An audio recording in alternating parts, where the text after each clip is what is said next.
Laki dah lah tak ramai tu sibuk jadi perempuan pula. Ya Allah, pening kan. Pening tu hari tu yang dekat KL tu, yang tangkap tu, yang pesta yang lelaki dengan lelaki tu pun pening kepala tu. Lelaki dengan lelaki tak ada kerja lain. Tu lah yang legebet tu. Saya tak nak sebut lah huruf tu kan, kena ban pula. Buatlah tu lah. Kan tak habis pula dia dengar macam aku kan. Yang kena tangkap tu, yang pesta yang lelaki dengan lelaki tu, bukannya biasa-biasa. Doktor, engineer, lawyer, baguam, pensyarah. Asyik baik tak ada penceramah. Satu kerja pula. Tak sangka pula dia tu tak straight. Kan? Suami isteri saling menghormati. Itu kedua. Suami isteri saling hormat menghormati. Jangan menghina. Dia suami isteri ni, pertama, jaga mata. Pakai lawa-lawa, cantik-cantik. Orang perempuan datang dengan camah, bukan main lagi. Bergosok-gosok baju. Tudung macam ni, yang melempar-lempar macam tu.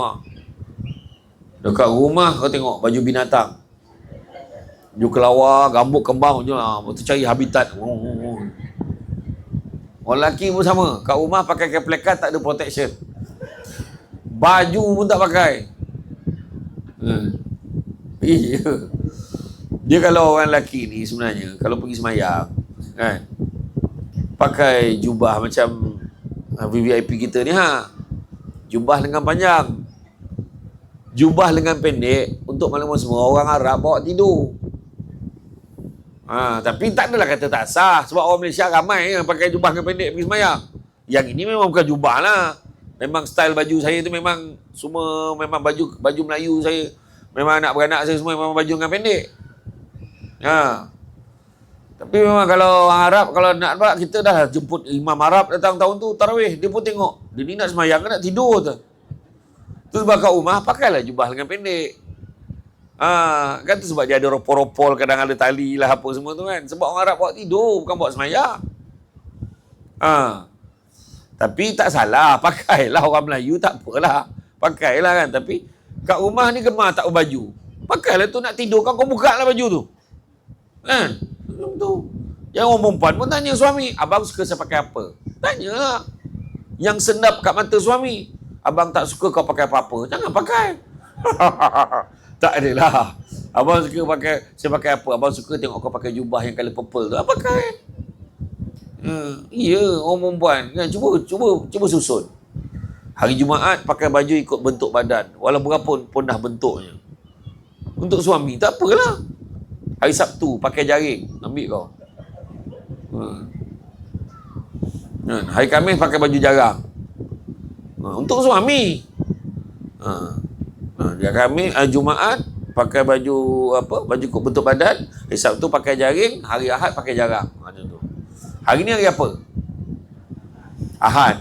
Jadi kata, hari ni tak boleh lambat ni. Malam ni jarang-jarang ni. Nampak? Dia dah tahu dah. Isteri ni pakai baju apa. Nampak tak? Kan? Jadi tu pertama, jaga mata. Kedua, jaga apa? Jaga hidung. Wangi-wangi. Kan? Ini keluar kan main wangi kat rumah. La ilah. Dah lah tak wangi. Melepaskan gas karbon dioksida. Karbon monoksida. Kejap kentut. La ilaha illallah. Yang suami tu siap panggil, kau dengar tak? Tak dengar? Nah kau dengar. La ilaha illallah. Ajar betul. Isteri pun sama, sambil bawa dulang lalu lepas suami, maaf, sorry, la ilaha illallah. Pening kepala anak tu. Ya Allah, ya Allah, ya Allah. Wangi-wangi. Nampak suami balik, capai. Serap. Baygon spray. Shield talk, sangat bantai. Apa bau kau pelik sangat ni? Musim denggi bang. Yang ketiga, jaga apa? Jaga perut. Orang lelaki nak suruh isi masak, cakap, nak beli apa-apa tak? Abang pergi beli. Tak apalah bang, barang itu ada lagi. Abang nak makan apa? Cakap je. Bertergagak lah. Nak makan landak. La ilaha illallah, teruk betul selera tu. Landak tak ada bang, tu kena cari. Contoh kan. Orang perempuan pun masak. Suami siapkan barang masak, isteri masak. Itu dah maksud jaga perut. Dan yang keempat, jaga telinga. Jangan cakap benda yang pasangan tak suka. Berapa ramai isteri jadi derhaka kerana menyakitkan hati suami. Faham? Jangan sakitkan hati suami. Faham ke tak faham? Bila saya cakap ni ada orang perempuan marah. Asyik perempuan je kena. Orang perempuan, ada sebab saya sebut ni. Orang perempuan senang masuk syurga. Senang. Jaga solat, kata Nabi. Jaga puasa, jaga maruah diri, maruah suami, taat perintah suami. Jaga empat-empat ni. Masuklah ke dalam syurga, ikut mana-mana pintu, ikut pilihan hati kamu. Siapa boleh pilih pintu lagi? Kan? Semayang, puasa, jaga maruah diri, jangan buruk-burukkan, jangan kita biarkan dedahkan diri kita kepada keburukan, buat fitnah. Sampai orang kenal, itulah bini siapa tu? Siapa nama tu? Dara, anja. Jahat mulut tu. Sampai orang tahu mulut kau jahat, teruk sangat maruah kau tu. Satu kampung mengiktiraf kejahatan itu. Mak. Kemudian jaga maruah suami. Orang burukkan suami kita, pertahankan. Jangan dibuka aib suami tu. Aku tengok laki kau macam tak bekerja. Tak adalah, dia kerja. Cuba banyak buat kerja part time. Akak doa lah mudah-mudahan dia dapat kerja tetap. Macam tu cover. Aku tengok laki kau macam tak kerja. Memang tu menyusahkan orang, mati lagi baik. Mana? Memburukkan suami, jangan. Dan yang keempat, tu tadi, taat perintah suami. Nak masuk syurga, taat. Boleh tak boleh? Umat. Mulai hari ni, orang perempuan, pedulikanlah laki kita ni. Dia nak apa-apa kita setuju je, faham?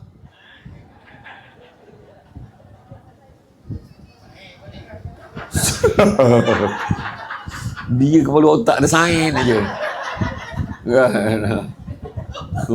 Ada je cerita. Setuju tak setuju orang perempuan? Setuju ke tak? Tak. Itu dah bagi hadis tu, tak setuju kan tu?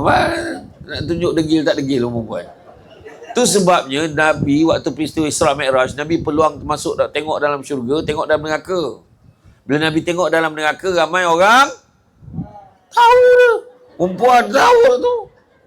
Bukannya tak tahu. Allahu Akbar. Kan? Jangan saling menghina. Tu. Kemudian komunikasi yang baik, bercakap dengan baik. Berhenti-berhentilah kita ni bercakap. Aku ni mulut je jahat, hati baik, tak ada mana tu. Kalau hati baik, mulut pun kena baik. Macam Nabi baik. Nabi cakap je nak baik.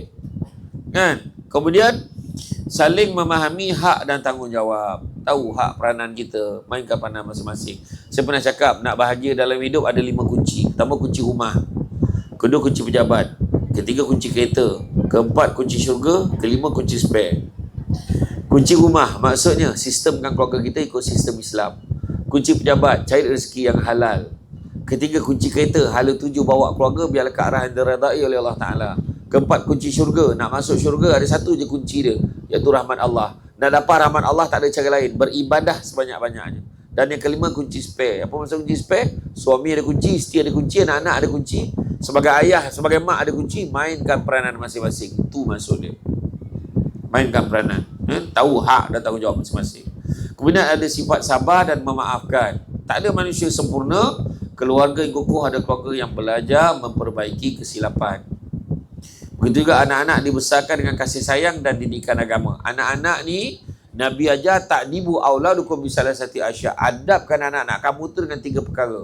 Pertama, bihubi Rasulullah SAW, ajar dia sayang Nabi. Kedua, bihubi ahli, ajar dia sayang ahli keluarga Nabi. Dan yang ketiga, ajar dia membaca Al-Quran, biqiraatil Quran. Dan begitu juga pendidikan anak ni ada 3. Pertama, pendidikan jasmani, fizikal dia. Maksudnya makanan dia, makan apa, jaga. Jangan bagi makanan yang pelik-pelik. Kita ni gemar kadang bagi makanan yang boleh merosakkan kesihatan anak. Anak muda-muda lagi, umur 20 tahun dah ada diabetik dah. Bagi benda-benda, bagi air gas, bagi ni, bagi itu. Kemudian dah malas nak masak, apa dia buat? Semua makanan segera. Sausage, nugget, itu semua bahaya sebenarnya. Tolonglah jaga. Tolong jaga. Kemudian fizikal ni juga apa dia? Pastikan anak tu lazimkan dia bangun pagi. Bangun awal, jangan bangun. Saya dulu anak lelaki pun kena marah.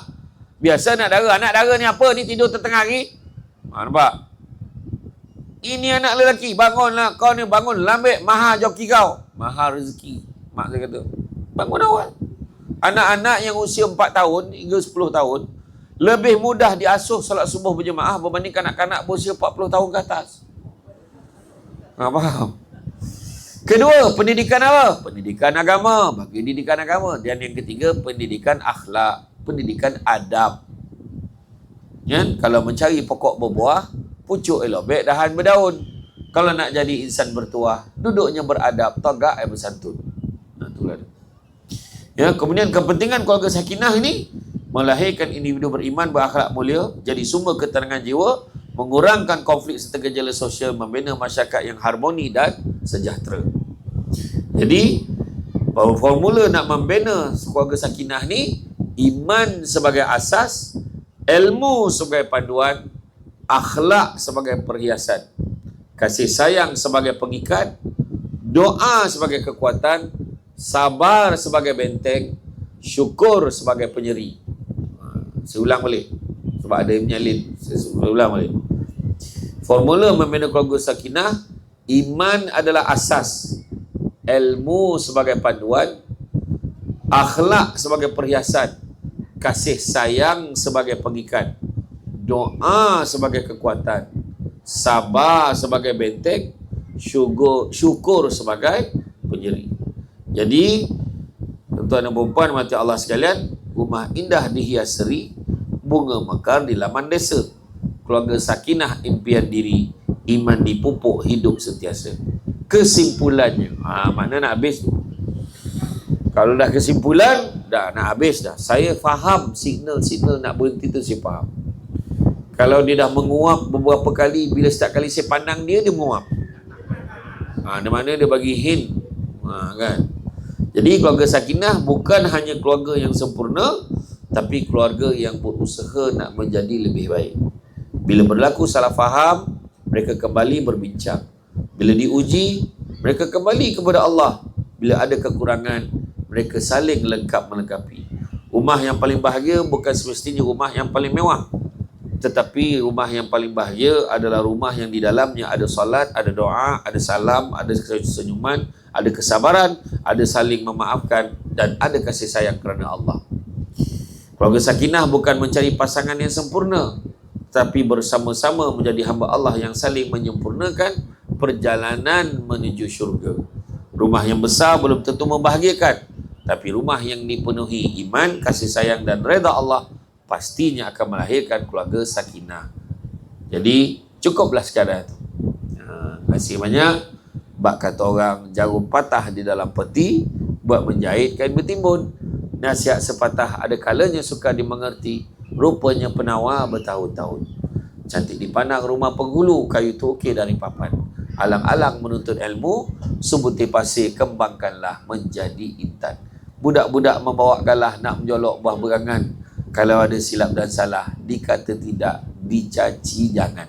Tenang-tenang di laut, sampan kulit mudik ke Tanjung, hati terkenang mulut menyebut jasa baik, pihak penganjur ini menjemput, rasa nak junjung.